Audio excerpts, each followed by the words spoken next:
یہ محمد الرسول اللہ کی نوید ہے، وہو الصادق المصدوق، وہ سچے ہیں، ان کی صداقت پر خود اللہ گواہ ہے، لہذا وہ دور آ کر رہے گا، اس میں کسی بھی بندے مومن کے لیے کسی شک و شبے کی کوئی گنجائش نہیں۔ اگلی حدیث اگلی سنیے، اب جب یہ دور آئے گا تو عالمی ہوگا، جیو ورلڈ آرڈر نہیں ہوگا، جسٹ ورلڈ آرڈر ہوگا۔ یہ نیو ورلڈ آرڈر NWO، حقیقت میں جیو ورلڈ آرڈر ہے JWO، لیکن اسی کو بدلنا ہے جسٹ ورلڈ آرڈر آف اسلام، اور وہ گلوبل ہوگا۔ دو حدیثوں کا تذکرہ کر دوں۔ حضرت ثوبان حضور کے ایک آزاد شدہ غلام تھے، وہ روایت کرتے ہیں، مسلم شریف کی روایت ہے، یہ صحیحین میں فرماتے ہیں کہ حضور نے ارشاد فرمایا، ان اللہ زوالی الارض فرأیت مشارقها ومغاربها وَإِنَّ أُمَّتِي سَيَبْلُغُ مُلْكُهَا مَا زُوِيَ لِي مِنْهَا، رواہ مسلم رحمہ اللہ۔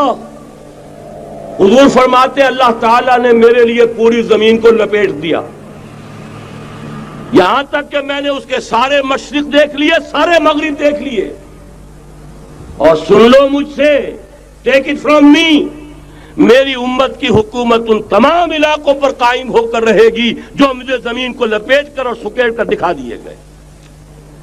گلوبل ہوگی کہ نہیں؟ دوسری حدیث سنیے، یہ پھر مسند احمد ابن حنبل کی ہے۔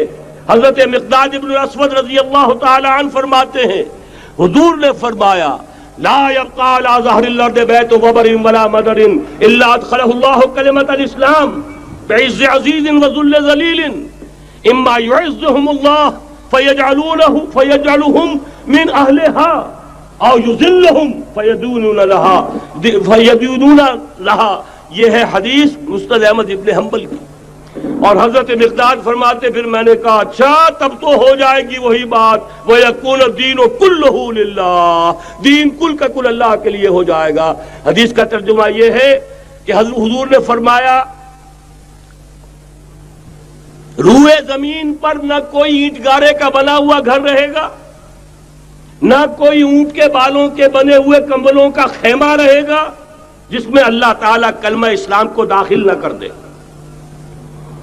لیکن یہ داخلہ دو طریقے سے ہوگا، بعز عزیز و ذل ذلیل، یا صاحب عزت کے اعزاز کے ساتھ یا کسی مغلوب کی مغلوبیت کے ساتھ، یعنی یا تو اللہ تعالیٰ ان کا اعزاز فرمائے گا اور وہ کلمہ اسلام کے خود قائل ہو جائیں گے۔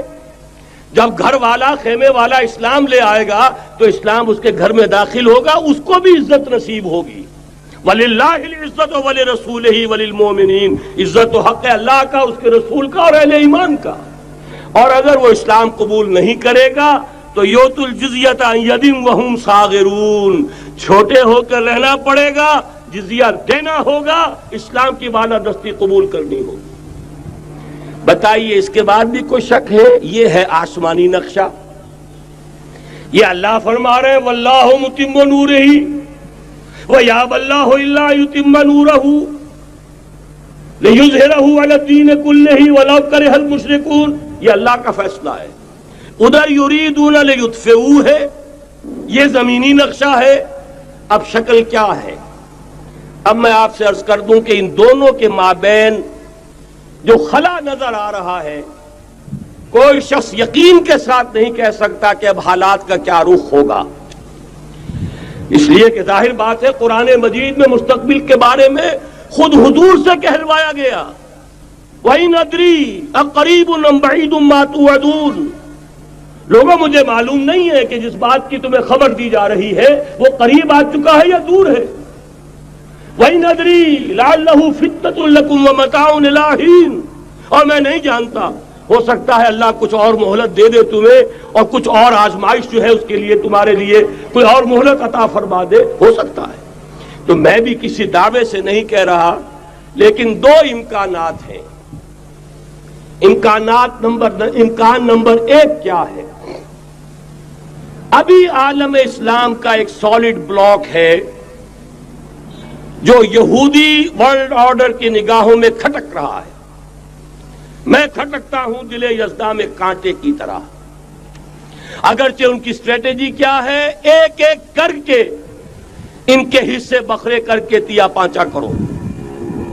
ابھی وہ بلاک کون سا ہے؟ ایران ہے، افغانستان ہے، پاکستان ہے اور روسی ترکستان سے آزاد ہونے والی جو ریاستیں ہیں، یہ ایک سالڈ بلاک ہے.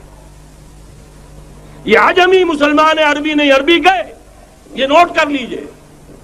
اس لیے کہ عربوں کو اللہ نے فضیلت دی تھی، محمد ان میں سے تھے صلی اللہ علیہ وسلم، یہ رتبہ بلند ملا جن کو مل گیا. لیکن ساتھ ہی اللہ نے دھمکی بھی دے دی تھی سورہ محمد میں، ان تتولوا یستبدل قوما غیرکم، اگر تم پیٹھ دکھا دو گے اس مشن کو جو ہم نے تمہارے حوالے کیا ہے، تمہیں ہٹائیں گے، کسی اور کو لے آئیں گے. اور یہ بات ہو چکی ہے 13ویں صدی عیسوی میں، 1258 میں جب سقوط بغداد ہوا ہے، عربوں کے ہاتھ سے عالم اسلام کی قیادت چھین لی گئی، معزول کر دیے گئے. اس کے بعد قیادت کن کے ہاتھوں میں آئی؟ ترکوں کے ہاتھ میں. ترکان تیموری ہندوستان میں، ترکان صفوی ایران میں، ترکان سلجوقی مڈل ایسٹ میں، اور ترکان عثمانی کا تو کہنا ہی کیا ہے. وہ ایشیا مائنر سے چل کر، آپ کو معلوم ہے کہ مشرقی یورپ کا کتنا بڑا علاقہ، دی گریٹ آٹومان امپائر، اس صدی کے آغاز تک قائم تھی. اس صدی میں عجیب عجیب معجزے ہوئے ہیں. گریٹ آٹومان امپائر جو 3 بر اعظموں پر محیط، نام و نشان ختم. The great U S S R, نام و نشان ختم. اب تو روس صاحب ایک ملک کی حیثیت سے رہ گئے. یہ اس صدی میں دو اور وقت نہیں ہے میں اور آپ کو کیا بتاؤں. اس صدی میں تو بڑے بڑے عجیب عجوبے ہوئے ہیں. بڑی بڑی 2 عظیم جنگیں ہو چکی ہیں، تیسری جو ہے سر پر کھڑی ہے، دور نہیں ہے، جس کو حدیث میں کہا گیا ہے الملحمۃ العظمی، تاریخ انسانی کی عظیم ترین جنگ، اور وہی صلیبی جنگ جس کا آغاز بوسنیا سے ہو چکا ہے. بہرحال اس وقت جو میں کہہ رہا تھا، ورنہ میرے پاس تو یعنی یہ کہ درد دل کہنے کے لیے وقت نہیں ہے، مجھے اپنی بات کو محدود کرنا پڑ رہا ہے. لیکن میں اب آ رہا ہوں اصل موضوع کی طرف، کہ ایک امکان تو یہ ہے کہ اس بلاک میں اسلام کا احیاء ہو، اور اس کے لیے کچھ نویدیں بھی موجود ہیں احادیث نبویہ میں. وہ تو آپ نے سنا ہوگا اقبال کا شعر، میرے عرب کو آئی ٹھنڈی ہوا جہاں سے، میرا وطن وہی ہے، میرا وطن وہی ہے. حدیث میں آتا ہے یخرج الناس من المشرق یؤتون للمہدی یعنی سلطانہ، مشرق سے فوجیں نکلیں گی کہ جو کہ مہدی کی حکومت قائم کریں گی. یہ مہدی اہل تشیع کے مہدی اور ہیں، ہمارے مہدی اور ہیں. اہل تشیع کے عقیدے کے مطابق ان کے بارے میں امام جو روپوش ہو گئے تھے وہ امام مہدی ہے، وہ ظاہر ہو جائیں گے. ابھی امام غائب ہیں، پھر وہ ظاہر ہو جائیں گے. ہمارے نزدیک یہ مہدی پیدا ہوں گے یا ہو چکے ہوں، اور یہ ہوں گے حضرت فاطمہ کی نسل ہی سے رضی اللہ تعالی عنہا. لیکن عالم عرب کے اندر پھر ایک طاقت بن کر ابھریں گے، باطل کی قوتوں کے خلاف جہاد کریں گے. لیکن ان کو مدد آئے گی 2 طرف سے. ایک زمینی مدد آئے گی مشرق سے، ایک آسمانی مدد آئے گی. عیسیٰ ابن مریم کا نزول، حضرت مسیح علیہ السلام جو زندہ آسمان پر اٹھائے گئے تھے نازل ہوں گے. اور در حقیقت ان 2 مددوں کے نتیجے میں پھر یہود کا قلع قمع ہوگا، اور یہی گریٹر اسرائیل ان کا گریٹر گریو یارڈ بن کر رہے گا، عظیم تر قبرستان بن کر رہے گا. اس کی بڑی واضح حدیثیں موجود ہیں، اس کی بڑی تفصیلی خبریں موجود ہیں. یہ احادیث کی کتب کے اندر بدقسمتی سے ہماری اس کی طرف توجہ نہیں. ایک تو یہ ہو سکتا ہے. اسی طریقے سے ایک اور حدیث ہے، یخرج من خراسان رایات سود، اور یہ مسلم شریف کی روایت ہے، نوٹ کیجئے گا، نہیں ترمذی شریف کی روایت ہے. یخرج من خراسان رایات سود لا يردها شيء حتى تنصب بإيلیا. اور خراسان حضور کے زمانے میں آج کے افغانستان کا نام تھا. یہ افغانستان میں جو جہاد ہوا ہے غلطیاں ہوئی ہیں اور غلطیوں کا خمیازہ بھگت رہے ہیں. یہ تو اللہ تعالیٰ کی سنت ہے جس میں اللہ نے صحابہ کو بھی ایگزمپٹ نہیں کیا، غلطی کی سزا دی ہے. 35 صحابہ کی غلطی غزوہ احد میں ہوئی، جہاں سے حکم تھا کہ مت ہٹنا، 50 میں سے 35 ہٹ گئے. نتیجہ کیا نکلا؟ فتح شکست میں بدل گئی، 70 صحابہ شہید ہو گئے. اللہ تعالیٰ نے فرمایا وَلَقَدْ صَدَقَكُمُ اللَّهُ وَعْدَهُ إِذْ تَحُسُّونَهُم بِإِذْنِهِ حَتَّىٰ إِذَا فَشِلْتُمْ وَتَنَازَعْتُمْ فِي الْأَمْرِ وَعَصَيْتُم مِّن بَعْدِ مَا أَرَاكُم مَّا تُحِبُّونَ. مسلمانوں ہم سے گلہ نہیں کر سکتے، ہم نے اپنا وعدہ سچا کر دکھا دیا تھا جبکہ تم انہیں گاجر مولی کی طرح کاٹ رہے تھے، لیکن جب تم ڈھیلے پڑ گئے، تم نے ڈسپلن کو توڑا، تم نے اختلاف کیا تو سزا دی.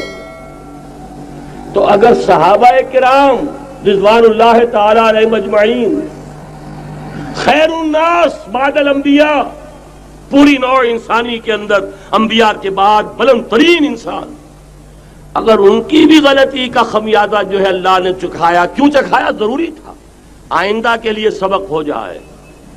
یہ وَلِيُمَحِّصَ مَا فِي قُلُوبِكُمْ، تاکہ تمہارے دلوں کے اندر اگر کہیں کوئی کھوٹ ہے اور پاک کر دیں ہم.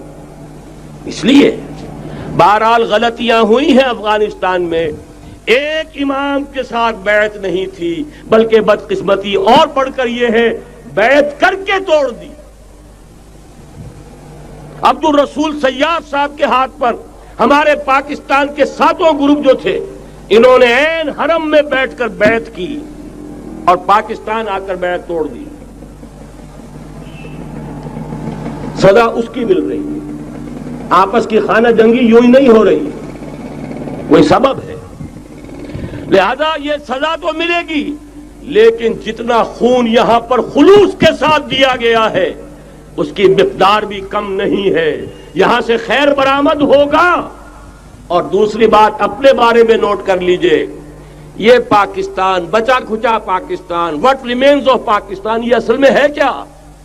مولانا بہت خوبصورت انداز میں فرما رہے تھے یہ 313 نہیں تھے، اسلام تھا. اسی طرح نوٹ کیجئے پاکستان نہیں ہے، 4 صدیوں کی تجدیدی مساعی کا حاصل ہے.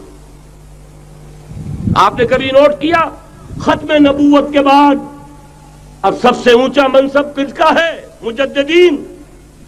سنن ابی داؤد کی روایت، ان اللہ یبعث فی هذه الامہ علی راس کل 100 عام من یجدد لها دینہا. اور نوٹ کیجئے کوئی بات ہے، 1000 برس تک سارے مجدد عالم عرب میں پیدا ہوئے. جیسے ہی دوسرا 1000 سال شروع ہوا، الف ثانی کا مجدد اعظم شیخ احمد سرہندی کہاں تھا؟ صنم خانہ ہند میں.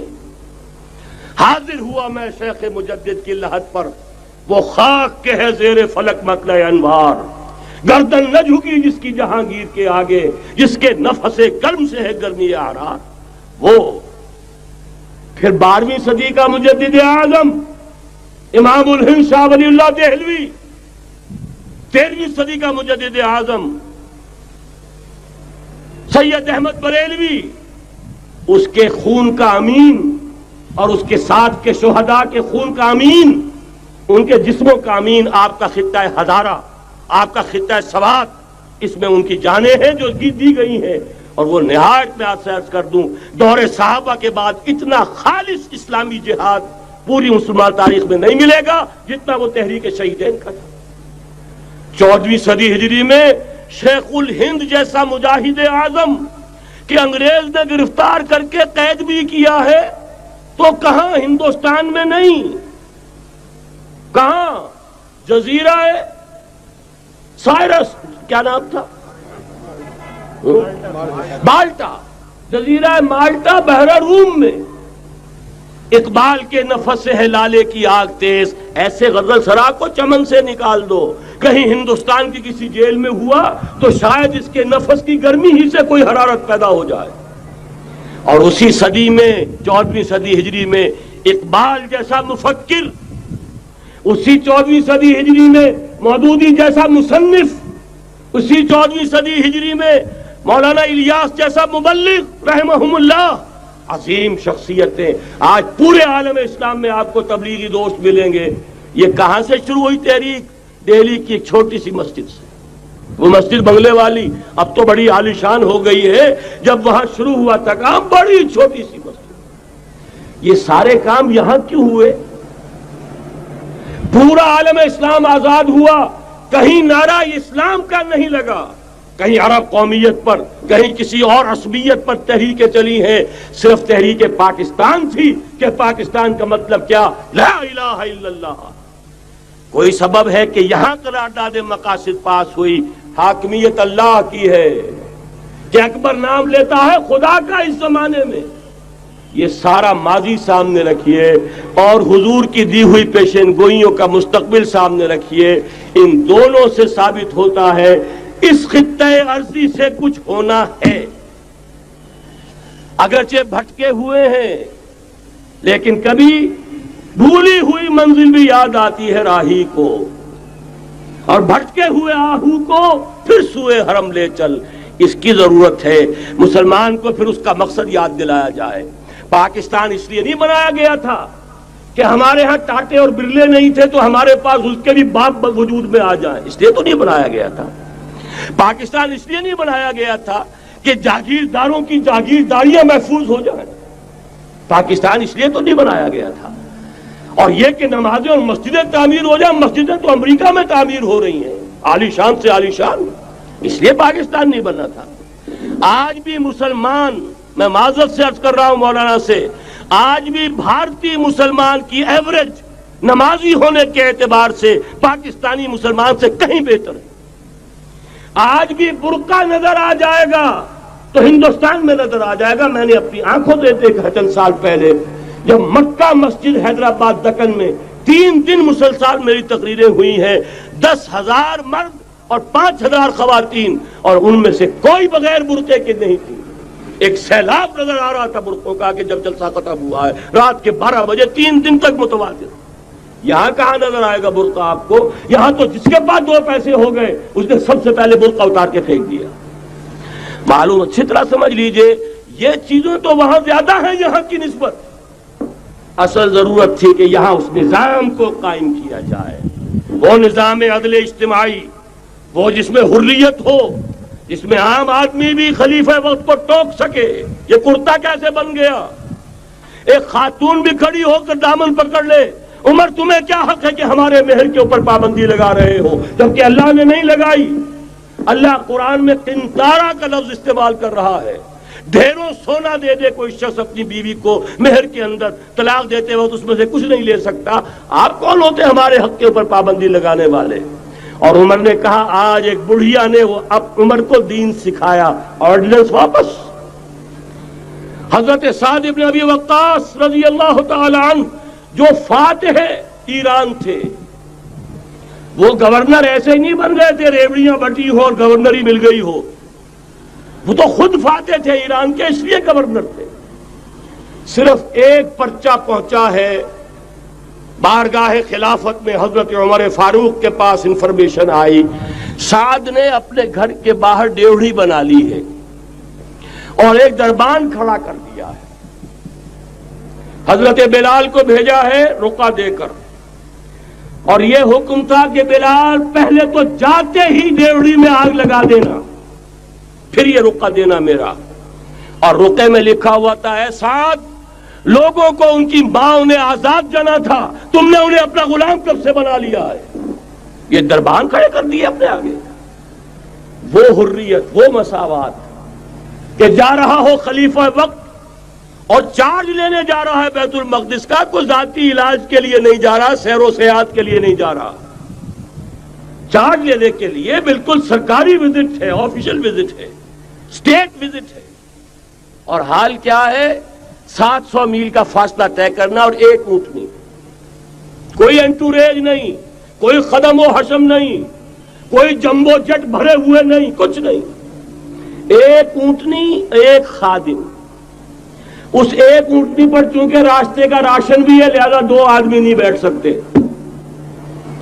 ایک بیٹھ سکتا ہے۔ ایک منزل خلیفہ وقت بیٹھا ہوا ہے اوپر، اور خادم نکیل پکڑ کر چل رہا ہے.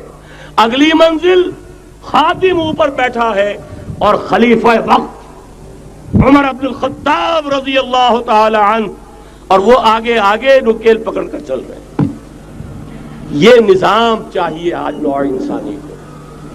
اس کے انتظار میں، اس کی تلاش میں نوع انسانی نے کتنے تجربے کر لیے، کیسی چھلانگیں لگائیں، ملوکیت ختم کی، آسمان سے گرا کھجور میں اٹکا، جمہوریت آئی نام نہاد، لیکن وہ سرمایہ دارانہ نظام بن کر آگے سے بڑھ کر لعنت بن گئی. پہلے جاگیردار مسلط تھا، اب سرمایہ دار اور کارخانے دار مسلط ہو گیا. اس سے نکلنے کے لیے زور لگایا، کمیونزم کی طرف گئے، چھلانگ لگائی، اب ایک پارٹی ڈکٹیٹر بن کر بیٹھ گئی. انسان رست از یک بنتا افتاد در بندے دیگر، ایک چیز سے غلامی سے نجات پاتا ہے، دوسری میں پھنس جاتا ہے. اور کیوں؟ کہ وہ نظام عدل اجتماعی جو محمد عربی کو دے کر بھیجا گیا تھا، اس کے کسٹوڈین سوئے ہوئے ہیں. اس کے کسٹوڈینز کو اندازہ ہی نہیں. یہ نسخہ تو ہمارے پاس تھا، ہمیں عمل کرنا تھا اور دنیا کے سامنے پیش کرنا تھا. پاکستان بنایا اس لیے گیا تھا کہ ہم اس کا ایک نمونہ دنیا کے سامنے پیش کریں گے. قائد اعظم نے فرمایا تھا کہ ہم یہ چاہتے ہیں کہ پاکستان کی صورت میں عہد حاضر میں اسلام کے اصول حریت و اخوت و مساوات کا ایک نمونہ قائم کر کے دکھائیں. کہاں ہے وہ؟ بھٹک گئے، سو گئے. بہرحال اب بھی وقت ہے، جب تک سانس تب تک آس.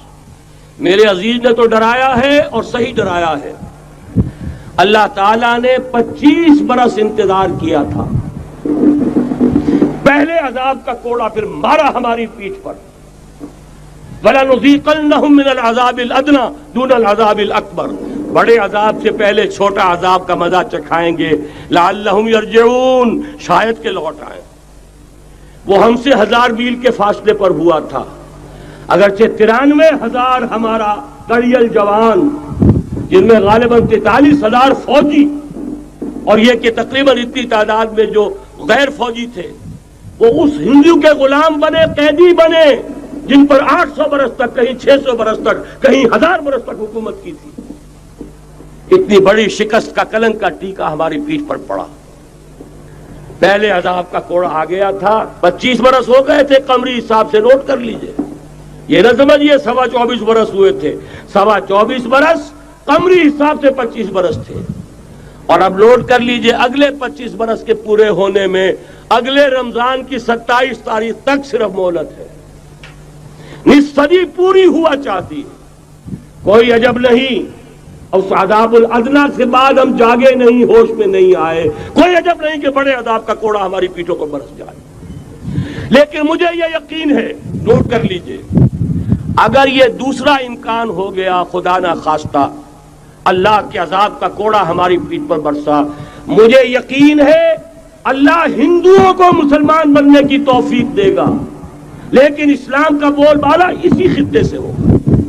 تاریخ میں یہ ہو چکا ہے آیا فتنہ تاتار کے افسانے سے، پاسباں مل گئے کعبے کو صنم خانے سے. تاتاریوں کے ہاتھوں کروڑوں مسلمان قتل ہوئے، لیکن اسلام نے تاتاریوں کو فتح کر لیا. اور پھر اسلام کا مسلمانوں کا دوسرا دور عروج انہی تاتاریوں کی مختلف شاخوں کے تحت ہوا. وہ تاتاری ہی تو تھے، وہ سارے ہورس، ٹرکش ہورس، ترکان تیموری، ترکان صفوی، ترکان سلجوقی، ترکان عثمانی، وہی تو سٹاک تو وہی ہے آیا فتنہ تاتار کے افسانے سے، پاسباں مل گئے کعبے کو صنم خانے سے. اس لیے کہ حضور نے فرمایا مشرق سے ہوگا، یہاں سے فوجیں چلیں گی، تو کوئی عجب نہیں. بہرحال یہ دو امکانات ہیں، لیکن اس کا فیصلہ تیرے ہاتھوں میں ہے، دل یا بدن. سیدھی سیدھی بات.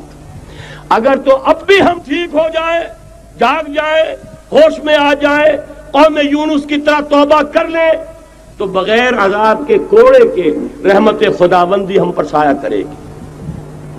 اگر ہم نہ جاگے تو وہ عذاب کا کوڑا آئے گا. یہ نہیں میں کہہ سکتا ان ادری قریب بعید ما توعدون، یہ میں نہیں کہہ سکتا، یقین کے ساتھ جانتا ہوں کہ آئے گا. لیکن یہ کہ اس کے بعد بھی یہیں سے بول بالا ہوگا. اگر ہمارے ذریعے نہیں تو ان کے ذریعے سے جو ہمیں شکست دے کر پھر اسلام قبول کر